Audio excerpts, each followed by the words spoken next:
Hello and welcome to new lecture on role-based access control, or in short we also call this RBAC. So within this lecture we're going to focus to learn how to design and the things that needs to be considered and the best practices when we are trying to deploy RBAC implementation. Let's understand what RBAC can be useful. RBAC allows you to grant access to Azure resources that you can control. Suppose you need to manage access to your Azure resources. For example, if you take the example company Tailwind Traders, development or engineering and marketing teams, here are some of the scenarios that you can implement with Azure RBAC. Let's say you can allow one user to manage the virtual machines in a subscription, or another users to manage just the virtual machines. So you could set such kind of policies to grant the access level.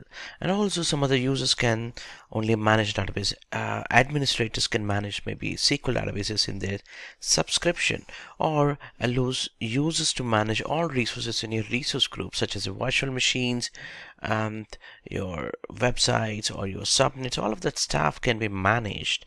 So you can also configure an policy for allowing an application to access all the resources within the resource group. So these are the common configurations that you can deploy it.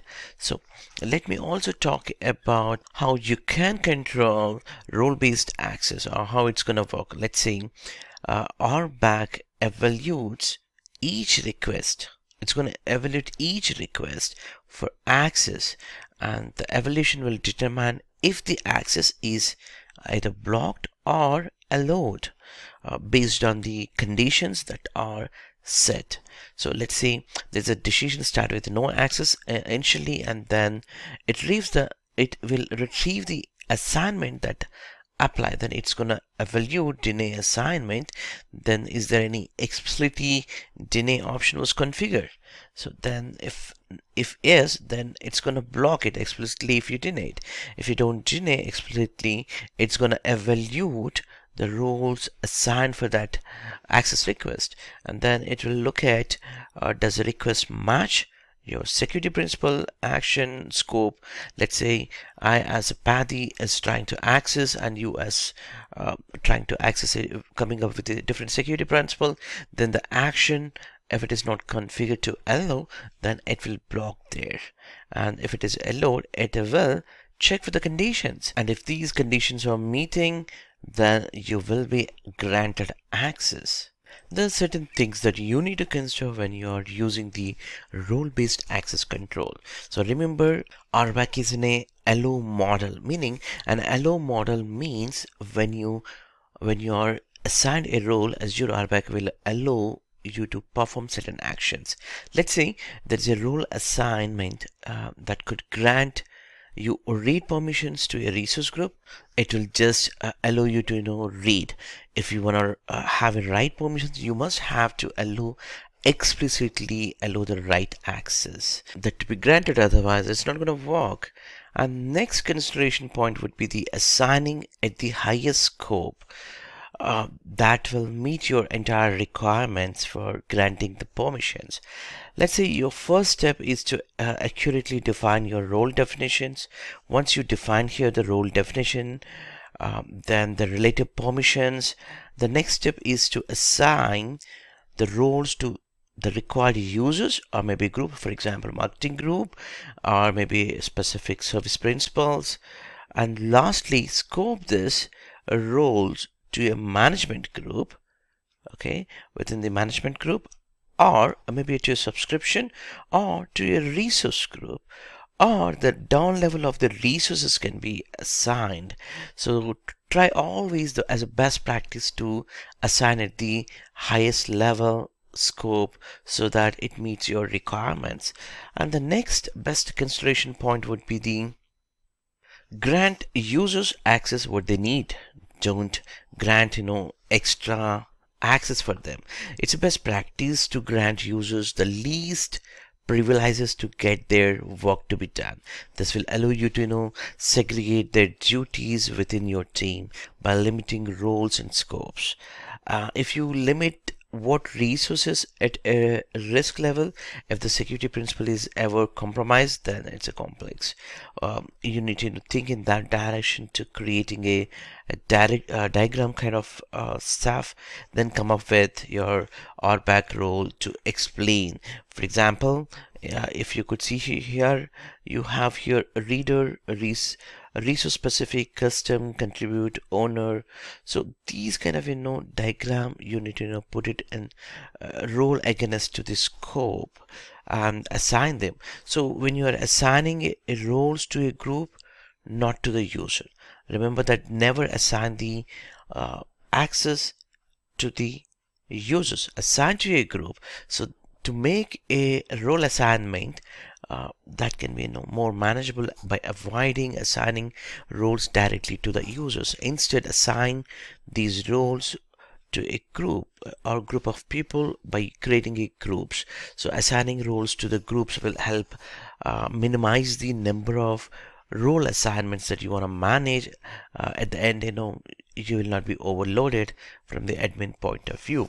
And if you really need it, you can create a custom roles, and you can consider what happens if you have an overlapping role assignment. For example, for a specific user, you created some kind of roles. Let's say one role is a contributor at a subscription level, and at the resource level you have granted as a reader. So now let's understand what would happen when these two roles are overlapping.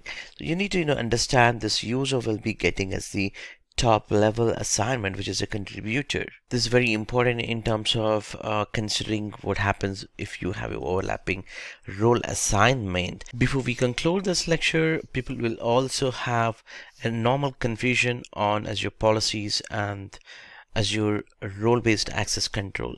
You need to know a few of the areas. For example, what exactly Azure policy and what is role-based access. So, and also the focus area where when we have to use, or when we have to look at the implementation and what is the default behavior of the access level, you need to know, you need to have a very clear understanding on this point.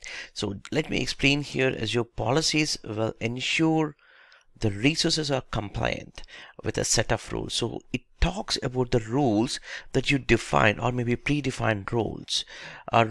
So that rules will enforce at the top level or to that object level, and then if it is compliant, it will show the status as compliant. If it is not, some of them can be remediated, some of them are not, cannot be remediated. And also it's going to focus on a property of a resource with a specific value. It's going to always try to look at. And also implementation side, it's going to focus on a set of rules side. And default access, by default rules are set to allow, whereas a role-based access or completely other hand, it would be talks about authorization system to provide fine granular level of access which is granted by you, and also focus on what resources the users can access. Whereas in this left hand side, the Azure policy will focus on a property of a resource, but here in the right side with the RBAC, it's going to focus on resources that who user or what user can access the resources. And implementation side, RBAC will can be implemented with assigning a roles and the scopes, but here it just talks about the rules that are going to assign from Azure policy.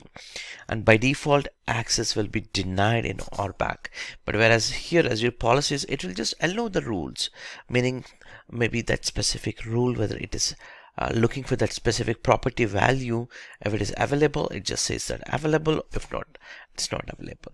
So that being said, these are some of the consideration points that you need to think about when you're trying to create role-based access control for your Azure designs. I hope this lecture is useful for you. Thank you for watching this.